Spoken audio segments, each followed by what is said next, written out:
Hola chicos y chicas, ¿cómo se encuentran? ¿Cómo están? Sean bienvenidos una semana más a su espacio de aprendizaje, a MedGuide. Es para mí un gusto poder compartir una semana más, pues estos repasos de embriología que nos ayudan a instruirnos un poco más, a entender de mejor manera, a estar preparados para cuando ya nos toque o a hacer un repaso sobre lo que ya vimos en las universidades o cuando nos enseñaron. Y pues aquellos que ya empezaron clases, desearles que les vaya muy bien, que tengan muchos éxitos durante este semestre. Y a los que no, pues que mejor aprovechemos nuestro tiempo para seguir estudiando, seguir preparándonos. Con este tercer repaso vamos a culminar el primer y segundo capítulo que, como les recordaré, estamos siguiendo como guía el libro de la embriología clínica de Moore como bibliografía básica y pues como bibliografía complementaria la embriología de Lagman, que pues junto a los dos se complementan muy bien, ya que el uno tiene cosas que el otro no, o mejor dicho, nos explica de mejor manera. Aparte, los gráficos son demasiado importantes porque nos ayudan a ubicarnos, a orientarnos y etcétera. Entonces, como dije, en esta semana culminamos esos dos y si es que nos hemos demorado un poco es pues porque es necesario explicar de mejor manera o un poco más detalladamente sin ir a prisa para comprender mejor y cimentar los aspectos básicos, porque en semestres superiores, por ejemplo, en un segundo semestre se ve igual embriología 2 o así, entonces igual siempre es necesario cimentar bien los conocimientos, al menos sobre esta materia tan importante como es embriología. Y también les invito pues a que nos sigan en nuestras redes sociales, mejor dicho en Instagram, que estamos como MedGuide 2020, para que estén enterados de cuándo subimos nuestros videos, el repaso de anatomía e histología. Y sin más que añadir, pues vamos a comenzar. Culminando la primera semana del desarrollo humano. Pues bien, esta semana abordaremos lo que es la fecundación.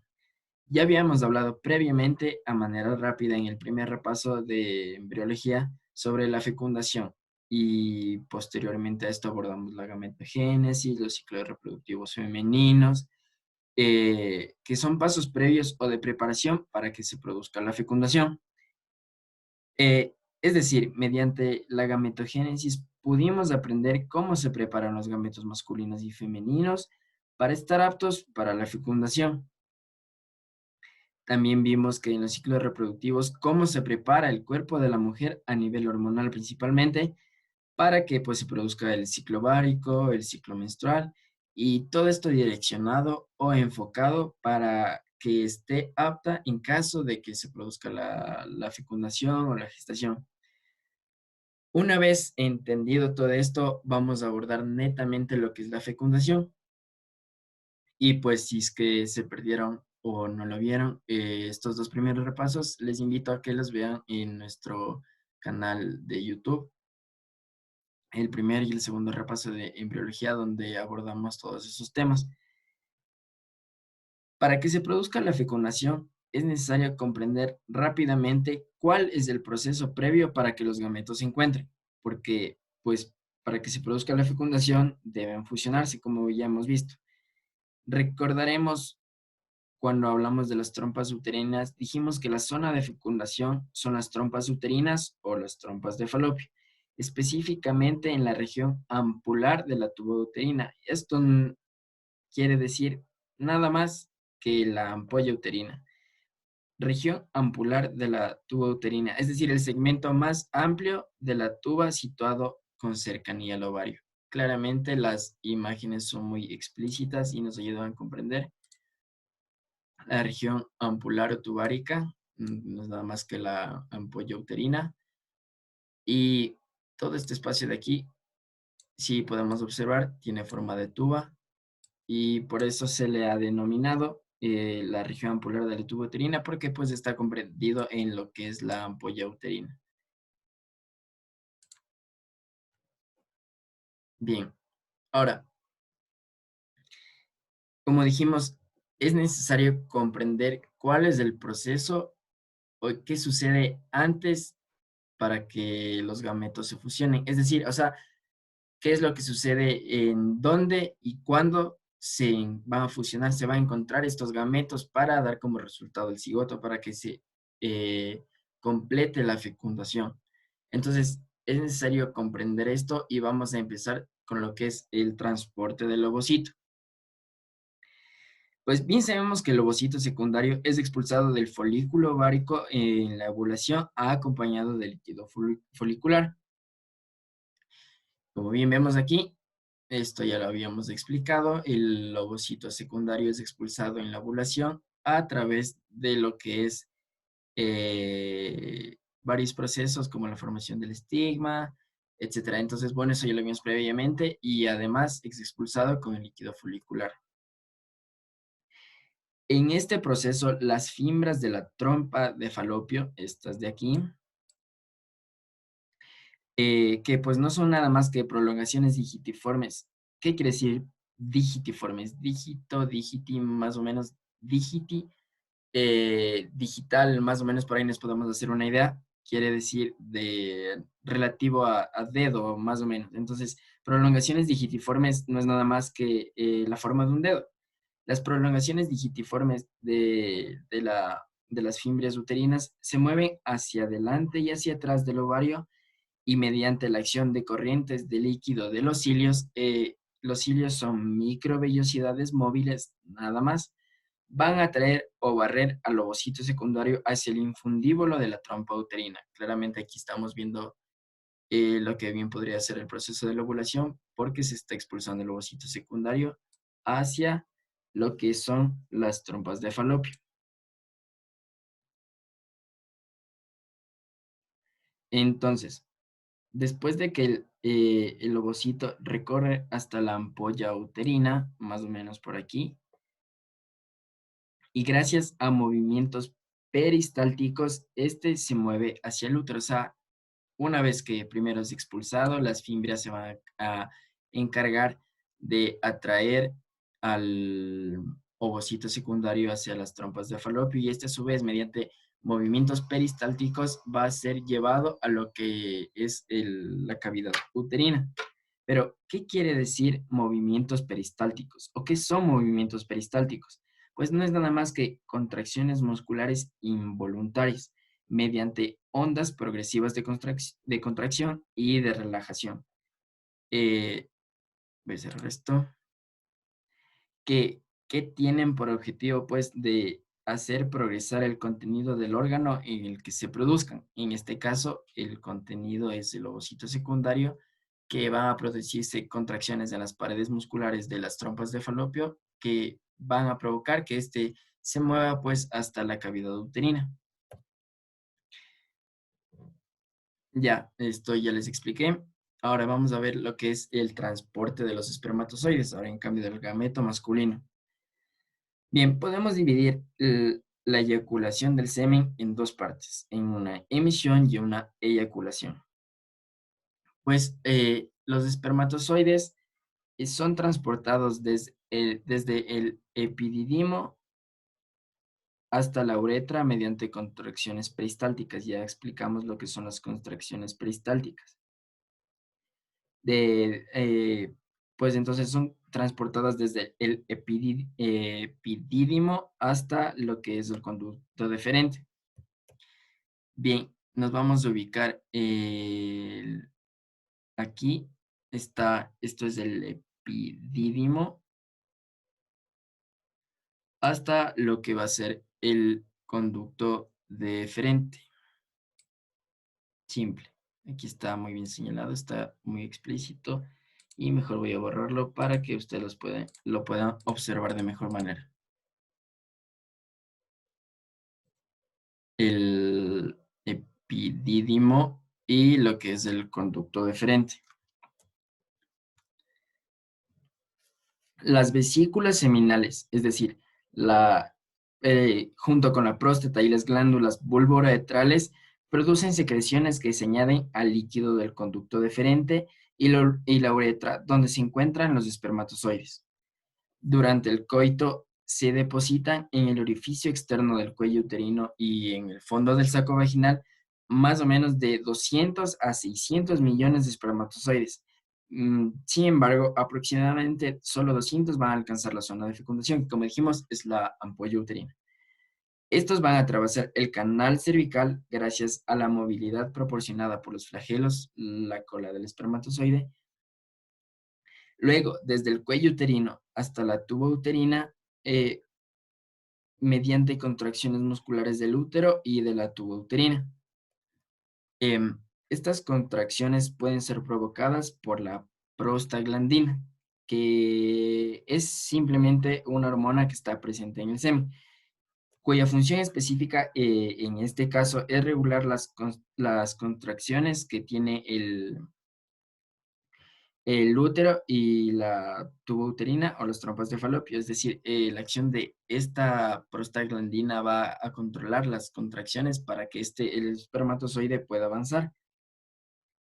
El viaje desde el cuello uterino hasta el infundíbulo puede realizarse en tan solo 30 minutos o requerir hasta 6 días. En la ovulación aumenta la cantidad de moco cervical, pero disminuye la viscosidad, o sea, va a ser menos pegajoso. Esto con el fin de que pues facilitar el paso o el transporte a los espermatozoides, porque pues en la ovulación es un momento netamente para la reproducción del ser humano. Entonces, el cuerpo se adapta mediante estos mecanismos, por ejemplo, que es la em, disminución de la viscosidad del moco cervical para que el espermatozoide pueda atravesar con facilidad. Esto no va, o sea, y en cambio va a ocurrir lo contrario cuando no sea el momento de la ovulación, o sea, otra fase del ciclo menstrual. La cantidad del líquido eyaculado por el varón es más o menos de 3,5 mililitros, que puede variar entre 2 y 6 mililitros. Ahora vamos a hablar sobre lo que es la maduración de los espermatozoides. Los espermatozoides recién eyaculados no pueden fecundar el ovocito. Es por esto que hablamos de una maduración, es decir, necesitan estar aptos otra vez y necesitan pasar un proceso para que puedan ya una vez dentro de la cavidad uterina o cuando sean depositados mediante el coito, poder madurar para fecundar. También o sea, esto se va a denominar un acondicionamiento que va a constar de dos partes, que es una capacitación y una reacción acrosómica. Muy bien. Entonces, vamos a hablar de la capacitación. La capacitación es un periodo de acondicionamiento de los espermatozoides dentro del aparato reproductor femenino y que va a tener la duración de más o menos 7 horas. Entonces, que un espermatozoide se dirija con rapidez a la ampolla uterina, que es la zona de fecundación, no va a ser una ventaja, porque pues si mientras más rápido llegue y no esté maduro, no va a poder fecundar, entonces no sirve de nada, porque pues la capacitación no ha ocurrido y los espermatozoides no están en condición para fecundar al óvulo, como habíamos dicho. Gran parte del acondicionamiento que ocurre durante la capacitación tiene lugar en las trompas uterinas. Ya habíamos explicado en las trompas uterinas, aquí en esta zona de aquí, nos sale el puntero, aquí.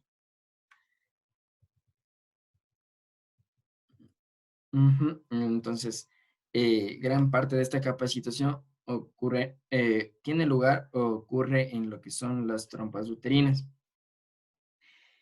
Esto se da gracias a que la mucosa de estas interacciona o interactúa con lo que es el espermatozoide. Durante este periodo se va a eliminar la superficie del acrosoma del espermatozoide. A ver, el acrosoma del espermatozoide se encuentra superior a lo que es se encuentra más bien en la cabeza del espermatozoide, superior al núcleo. Y este acrosoma va a tener enzimas que ya habíamos nombrado, que son muy importantes porque nos van a ayudar a diseminar las células de la corona radiada para que el espermatozoide pueda entrar con facilidad. Entonces, se va a eliminar la superficie del acrosoma del espermatozoide, proteínas seminales y la cubierta glucoproteínica. Es importante y muy importante mencionar que tan solo un espermatozoide capacitado puede pasar entre las células de la corona radiada. Estas son las células de la corona radiada. Y pues la imagen es muy explícita, ¿verdad? El acrosoma va mediante las enzimas tirosina sinasa, hialuronidasa y acrosina va a dispersar las células para que pueda entrar con facilidad. Ahora, vamos a hablar sobre la segunda parte de la maduración de los espermatozoides, que es la reacción acrosómica. Ocurre tras la unión del espermatozoide ya con la corona radial y la zona pelúcida del ovocito. Esto va a producir ahora sí la liberación de las enzimas necesarias para que pueda penetrar la zona pelúcida. Aquí está, nos está señalando que, pues como recordaremos, de esto ya hablamos de analizar la morfología de un espermatozoide y del ovocito. Y recalco otra vez que estas enzimas son la acrosina, la hialuronidasa y la tirosina sinasa. Ahora hablaremos sobre lo que es la viabilidad de los gametos. Em, en estudios realizados sobre las fases tempranas del desarrollo, se ha podido observar que los ovocitos humanos pueden ser fecundados en un lapso de tiempo correspondiente a 12 horas después de la ovulación. El ovocito no va a poder ser fecundado un día o 24 horas después de que se haya producido la ovulación. O sea, el tiempo para que se produzca la la fecundación va a ser de 12 horas después de la fecundación, nada más. Además, se estima que los espermatozoides no sobreviven un periodo mayor a 2 días o 48 horas dentro del aparato genital femenino, aunque algunas bibliografías nos dicen que pues pueden sobrevivir incluso hasta 5 días, pero hasta 2 días o 48 horas, eso es lo que nos vamos a referir por el momento. Em, Muy bien. Ahora, la fertilidad masculina. Existe en promedio más de 100 millones de espermatozoides por cada mililitro de semen eyaculado por un hombre normal o un varón sano. Esto va a variar de individuo a individuo, pero un hombre que tenga 20 millones de espermatozoides por mililitro de semen va a poder ser fértil, va a tener más posibilidades de ser fértil. En cambio, aquellos que tengan menos de 100 millones de espermatozoides por mililitro de semen tienen mayor probabilidad de que de ser estériles. Esto va a empeorar cuando el eyaculado contiene espermatozoides carentes de movilidad o anómalos, o sea, espermatozoides que no se han formado bien durante el proceso de la espermatogénesis.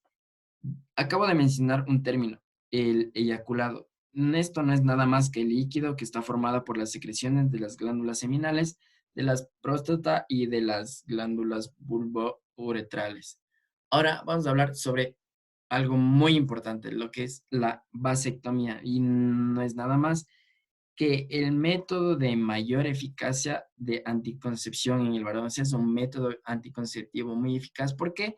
Porque pues va a consistir en el corte de los conductos deferentes y esto va a interrumpir el paso de los espermatozoides en el momento de la eyaculación. Y bueno, es todo un proceso que no nos concierne hablar por el momento a profundidad, pero sí especificar que es un método anticonceptivo muy eficaz en el varón. Ahora, la dispermia y la triploidía consiste en que dos espermatozoides lograron la fecundación. Como ya dijimos, solo uno de los espermatozoides puede fecundar. ¿Por qué? Porque si no se va a producir la dispermia y triploidía.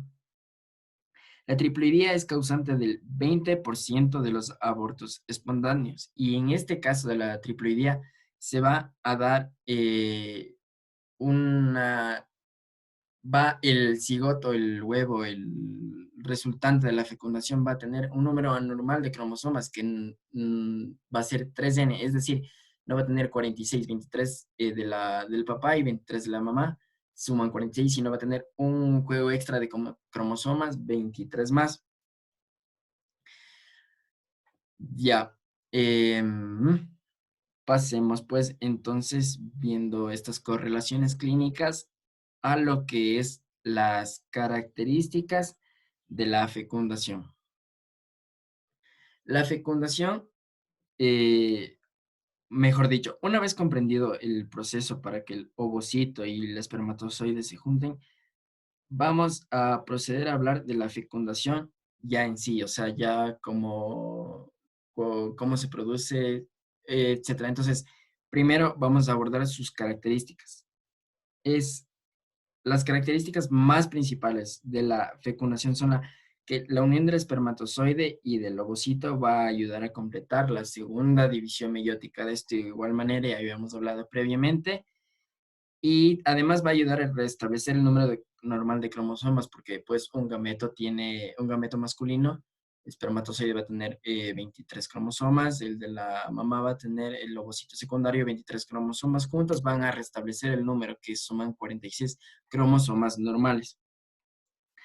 Además, es uno de los principales mecanismos de variación humana gracias a que se heredan genes maternos y paternos. Esto quiere decir que somos únicos, que no hay otro igual, que nuestra carga genética no es nada parecida a la de tu amigo, a la de tu vecino, entonces no, somos únicos gracias a este mecanismo de la fecundación, y de esto hay una pequeña parte de la que vamos a hablar posteriormente.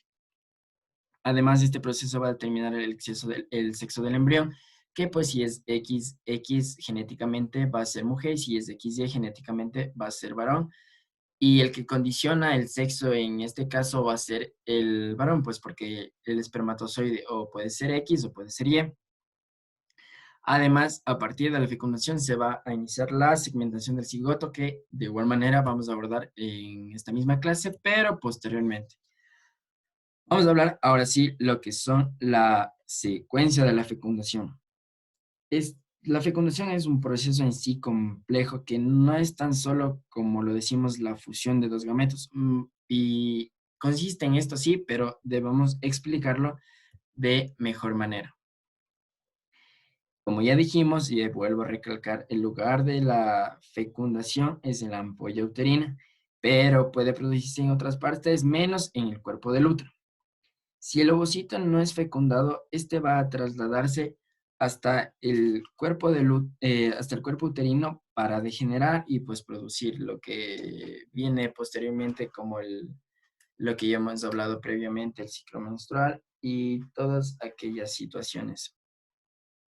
Entonces, gracias a las señales químicas emitidas por los ovocitos, o sea, los factores de atracción, van a guiar o estimular al espermatozoide ya capacitado o ya maduro hasta el ovocito. Es decir, va a producir una quimiotaxis de espermatozoides, que es un mecanismo monitoreado por factores químicos que tienen el objetivo de orientar al espermatozoide hasta el ovocito. La imagen nos puede ayudar a entender de mejor manera esto, porque el ovocito va a secretar químicos o señales químicas que van a atraer al espermatozoide en busca de la fecundación.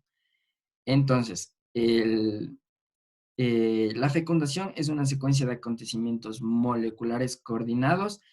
Es por este motivo que al presentarse alguna mínima falla en este proceso puede provocar la muerte del cigoto, y esto puede desencadenar en abortos espontáneos, entre otras. Entonces, el tiempo para el proceso de la fecundación es de 24 horas, un día.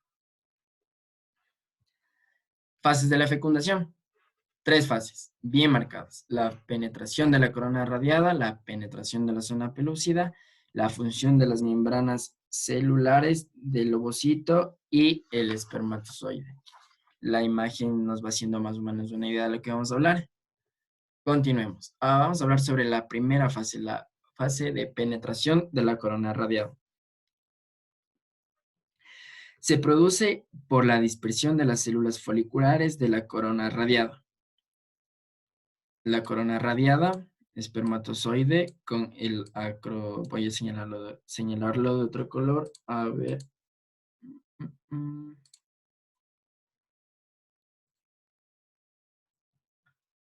Con el acrosoma, donde contiene sus sus enzimas que van a ayudar a dispersar estas células de la corona radiada para que pueda facilitar su paso.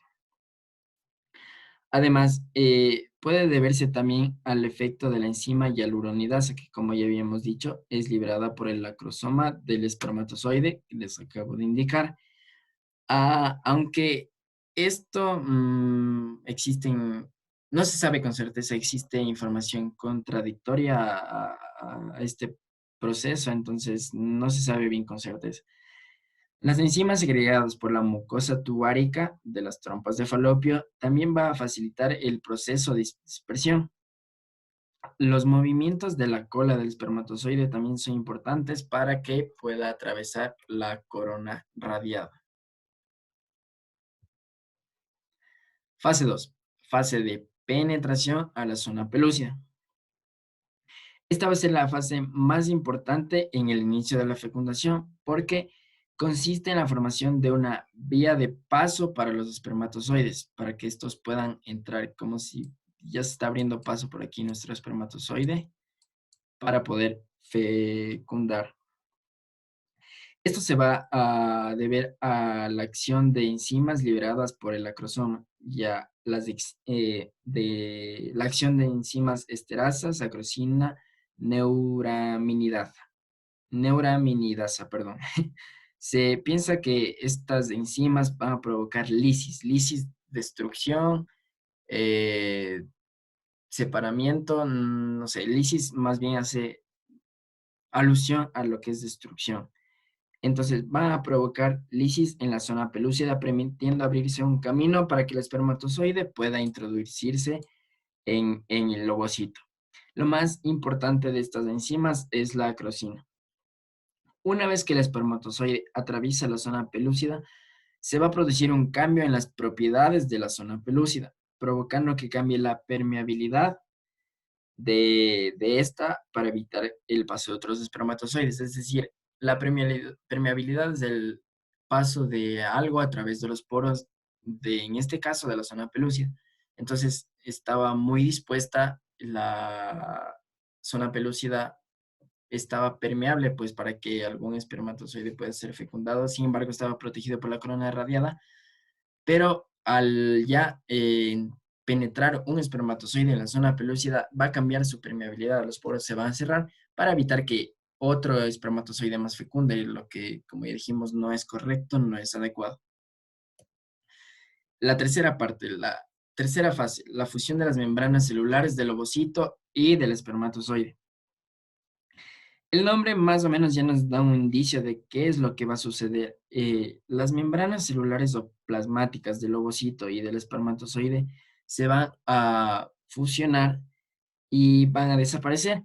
La cabeza y la cola del espermatozoide se van a introducir en el citoplasma del ovocito, pero la membrana citoplasmática del espermatozoide va a quedar atrás, sobre la superficie del ovocito. La membrana citoplasmática es aquello que protege, rodea a nuestro espermatozoide, a nuestro ovocito.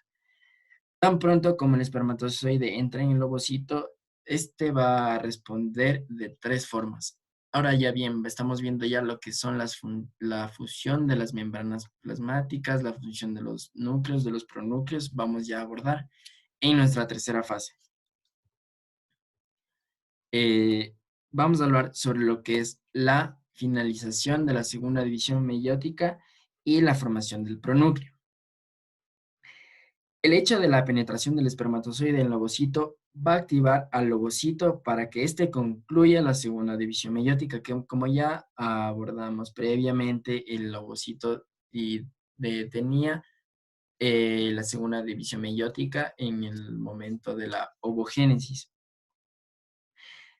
convirtiendo así al ovocito en un ovocito maduro y dando paso a que el núcleo de este se convierta en el pronúcleo del ovocito maduro o el núcleo definitivo, que pues no es nada más que el núcleo del gameto que descondensa los cromosomas maternos para fusionarse con el pronúcleo masculino. Descondensar, más o menos, para que me entiendan, porque esto no lo hemos explicado, es que más o menos va a estar contenido dentro del núcleo y este se va a abrir y va a liberarse el material genético.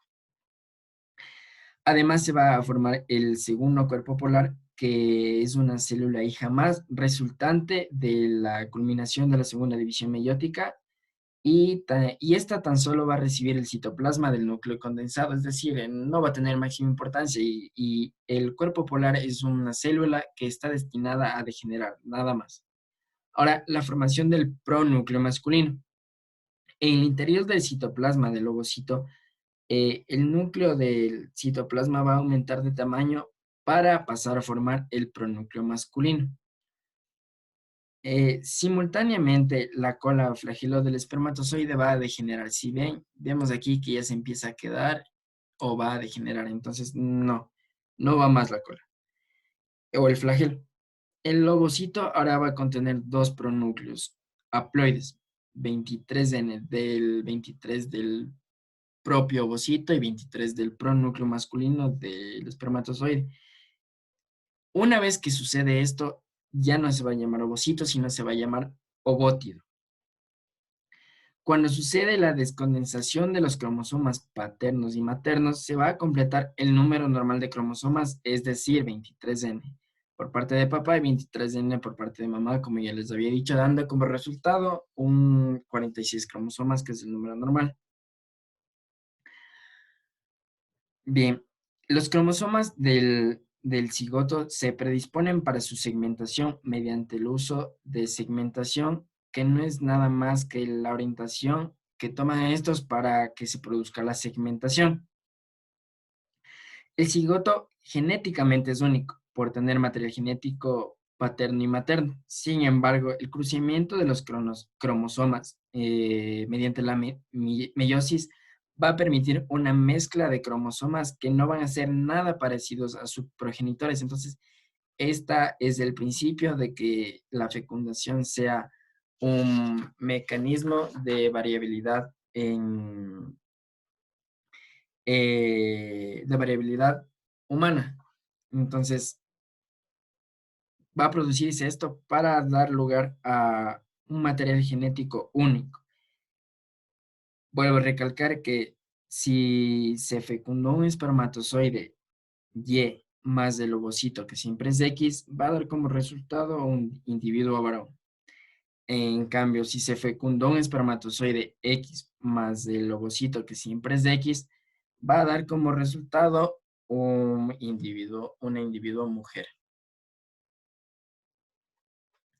Si bien, entonces la imagen nos explica más o menos que en esta parte se va a producir la función de los pronúcleos, núcleo masculino, pronúcleo femenino, pronúcleo masculino, para dar paso al ovótido. Cuando estos ya se formen, va a producirse la degeneración del flagelo, van a descondensarse. Bueno, ya explicamos todo eso.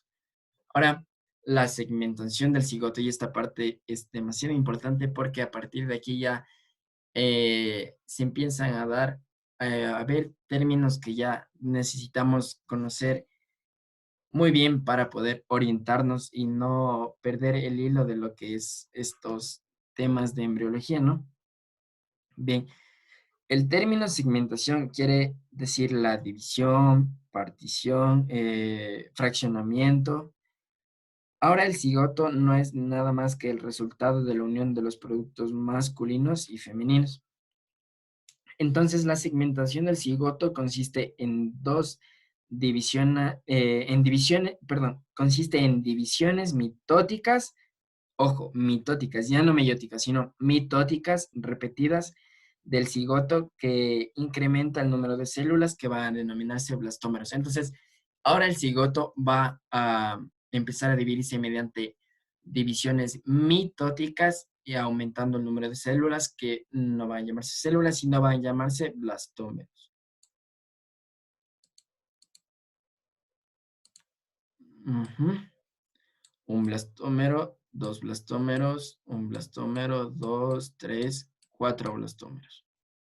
Etapa bicelular, etapa de cuatro células, no tiene mayor relevancia.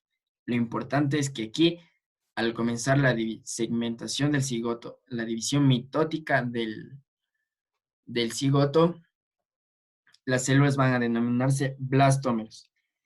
El proceso de división tiene lugar mientras el cigoto atraviesa desde la zona de fecundación a la que es la ampolla de las trompas, que es la ampolla de las trompas de falopia hasta el útero. Voy a regresar a tomarme el tiempo para explicarles. O sea, el proceso de la segmentación del cigoto va a producirse en el transcurso desde que fue fecundado en la ampolla uterina. Todo esto va a seguir segmentándose el cigoto hasta llegar al útero, a la cavidad uterina, al endometrio, donde se va a implantar. Ujú. Continuemos. Entonces, esta división tiene lugar 30 horas después de que se haya producido la fecundación. Las divisiones, ya, aquí tengo otra imagen muy clara que me parece que es una fotografía de un microscopio electrónico de transmisión, por eso su imagen a blanco y negro de la división, claramente del cigoto a la segmentación en dos blastómeros. Uno, dos, perdón, los marqué mal. Uno y dos, muy bien. Aquí vamos a tener la corona radiada, el corpúsculo polar destinado a degenerar, la zona pelúcida, otro espermatozoide que, bueno, es medio difícil de distinguir, pero para esto está las clases de histología que nos ayuda a entrenar nuestro ojo para distinguir de mejor manera. Bueno, tema aparte. Entonces, continuemos. Las divisiones continuas van a provocar que cada vez los blastómeros eh, sean más pequeños, con el fin de formar una esfera celular compacta. A esto se le denomina compactación. Gracias a las glucoproteínas de adhesión de la superficie de las células, siendo la compactación un paso importantísimo para la segregación de las células internas que forman el embrioblasto. Eh, Segregar relacionado a nuestro tema, lo que estamos hablando, quiere decir una reorganización espacial alrededor, o sea, es decir, que nuestros blastómeros se van a reagrupar de tal manera que van a permitir que estén más unidos, más compactos. Alrededor de 3 días después de la fecundación, las células compactas se dividen de nuevo para formar la mórula de 16 blastómeros. Entonces, la mórula se va a convertir, perdón, el cigoto, una vez que ya haya comenzado la fase de segmentación, los blastómeros, al alcanzar el número de 16 blastómeros, se va a convertir en mórula, va a denominarse mórula, porque pues tiene la forma de una mórula, no sé si se puede, no se puede observar aquí, pero, o en otra imagen que tengo más adelante, no. Eh, pues como podemos ver, tiene la forma más o menos similar, semejante a lo que es un amor. Entonces, por eso la vamos a denominar así. O sea, para que esto se produzca, va a estar en continua división hasta que pueda formar entre 2 y 32 blastómeros, que a partir de ahí ya se va a denominar mórula. O desde los 16, no importa, pero el número base es desde los 12. Las células al interior de la mórula constituyen la masa celular interna y las células circundantes van a formar la masa celular externa. Ujú. La externa y la interna. Borremos no mucho para poder señalar. Entonces, la masa celular interna origina en sí los tejidos del embrión, que se va a denominar embrioblasto. Ojo, en tanto, la masa celular externa va a constituir el trofoblasto, que contribuye después a la formación de la placenta. Ojo que ya hicimos mención de dos términos muy importantes que ya las voy a explicar posteriormente. Embrioblasto va a ser embrión, el futuro embrión, y el trofoblasto pues va a ayudar a la formación de la placenta. Ojo, mucho ojo en eso. Vamos a hablar sobre lo que es el mosaicismo. Mm, Más o menos, ¿qué idea nos da esto? O sea, hablando en términos no médicos, quiere decir aquello que está formado por diferentes elementos. Mosaico, algo que está formado por diferentes elementos. Entonces, para explicarlo de una manera más simple, el mosaicismo no es nada más la presencia de algunas células con diferencia o alteración en su material genético. Es decir, una célula distinta a las normales del otro cuerpo. O sea, las normales tienen 46, 46, 46 y va a aparecer una que tenga 47. Siempre hay una, ¿no? Entonces, por ejemplo, una persona puede tener algunas de las células de su cuerpo con 46 cromosomas, como ya dije, mientras que otras van a tener 47. Aproximadamente el 95% de individuos que padecen síndrome de Down tienen trisomía 21, es decir, tienen una alteración cromosómica en mosaico. Mosaico, bueno, esto le explica. Entonces, bien, formación del blastocisto. Embrioblasto. Voy a tomarme un poco, no me di cuenta, aquí podía explicar lo que va a ser el embrioblasto, porque es muy importante también en embriología tener una orientación mediante imágenes sobre dónde va a estar tal cosa o qué es tal cosa para después en las imágenes posteriores, ya cuando se forme nuestro embrión, nuestro feto, no perder la orientación. Entonces, si bien dijimos que el embrioblasto va a constituir los tejidos del embrión, va a ser el embrión, lo tenemos aquí, lo tenemos aquí. Y todos estos espacios, el blastocele, vamos a abordar lo posterior y vamos a regresar a la imagen para poder comprenderlo de mejor manera. Entonces, tenemos nuestro embrioblasto y la capa circundante, el trofoblasto, que va a ayudar a la formación de la placenta. Formación del blastocisto. Aproximadamente 4 días después de la fecundación, cuando ya la mórula ingresa a la cavidad uterina, a través de la zona pelúcida comienza a penetrar líquido proveniente de la cavidad uterina hacia los espacios intercelulares de la mórula, o sea, los espacios que se encuentran entre célula y célula de la mórula. Estos espacios van a confluir, es decir, van a estar agrupados o dados de tal manera dando lugar a la cavidad blastocística o blastocele. Bien, aquí tenemos blastocele, blastocística. Entonces, las células se van a agrupar de tal manera que va a permitir la formación de esta cavidad aquí, llena de líquido proveniente de la cavidad uterina, que va a denominarse blastocele o cavidad blastocística. Todo esto de aquí. Entonces, es aquí cuando se empieza a denominar ya blastocisto. Ya no es mórula, ya no son blastómeros, la división de blastómeros, ahora es blastocisto. Conforme aumenta este líquido en la cavidad blastocística o el blastocele, va a separar a los blastómeros en dos zonas, en el embrioblasto y el trofoblasto. El embrioblasto es una masa de células que se va a ubicar en el polo embrionario. Me parece que sí tengo aquí. Este va a ser el polo embrionario. El polo embrionario es el sitio específico donde se va a unir nuestro blastocisto o se va a implantar con el tejido endometrial del cuerpo uterino, de la cavidad uterina. Entonces, este va a ser el polo embrionario.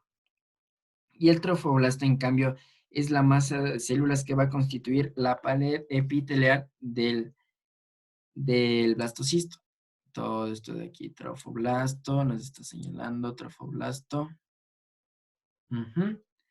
Entonces, además, la zona pelúcida ya va a degenerar a los 6 días. Esto va a facilitar la implantación en el epitelio endometrial. Les vuelvo a señalar, voy a borrar. la degeneración de la zona pelúcida a los 6 días va a facilitar la implantación en el epitelio endometrial, epitelio tejido del útero del endometrio y, o de la mucosa uterina, también denominada. Esta degeneración de la zona pelúcida va a permitir que el blastocito ya incubado dentro de la mucosa uterina del endometrio aumente rápidamente de tamaño nutriéndose de las secreciones de las glándulas uterinas, mientras que flota en el útero y ya está implantado e incubado. Entonces, si bien nombramos a hicimos mención de dos términos muy, muy importantes, embrioblasto y trofoblasto.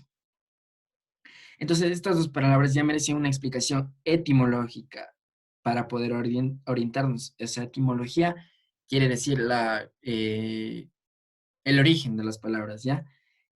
Para poder comprender de mejor manera las posteriores explicaciones y pues es la base para comprender la embriología además de seguir la secuencia y cimentar los conocimientos, es necesario investigar el origen etimológico de las palabras, la procedencia de las palabras. O sea, es un extra más, un plus que nosotros debemos estar siempre pendientes, algo que no entendamos de una palabra, buscarla, investigarla para orientarnos, que sinceramente es una herramienta muy, muy importante.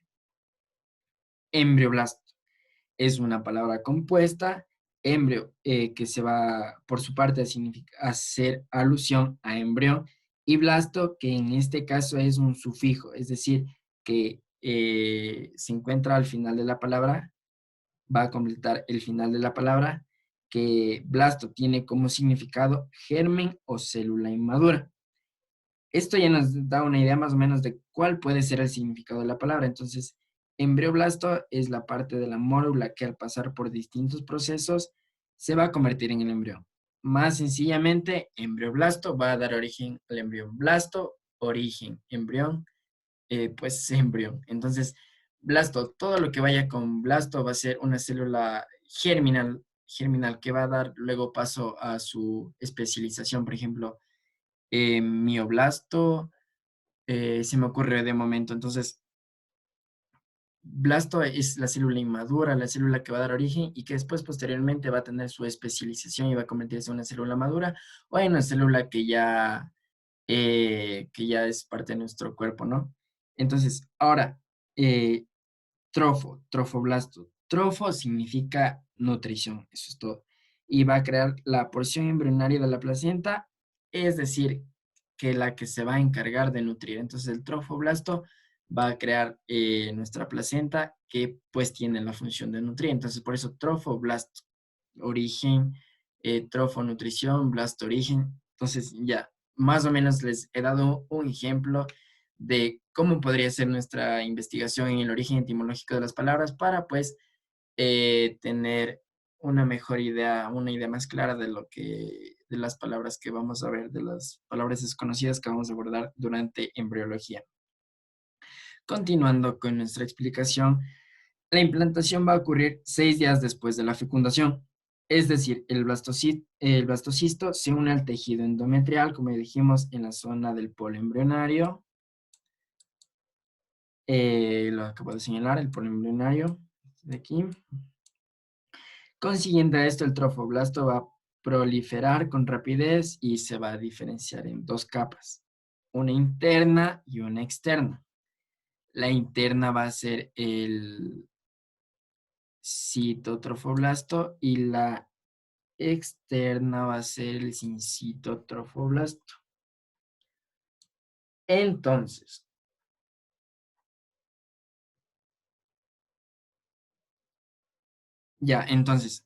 eh, sincitotrofoblasto, la capa externa. Sincitio viene del griego caja. El sincitiotrofoblasto es intensamente invasivo mediante células digitiformes, como dijimos, células que tienen la forma de dedo, que produce enzimas que permiten erosionar los tejidos maternos y permitir que el blastocisto se entierre en el endometrio. Entonces, se expande con rapidez hacia la zona adyacente al embrioblasto, o sea, que está al lado, adyacente al lado, junto, eh, ¿qué otra? Esas dos principalmente, entonces, adyacente que está al lado o está junto. Ya.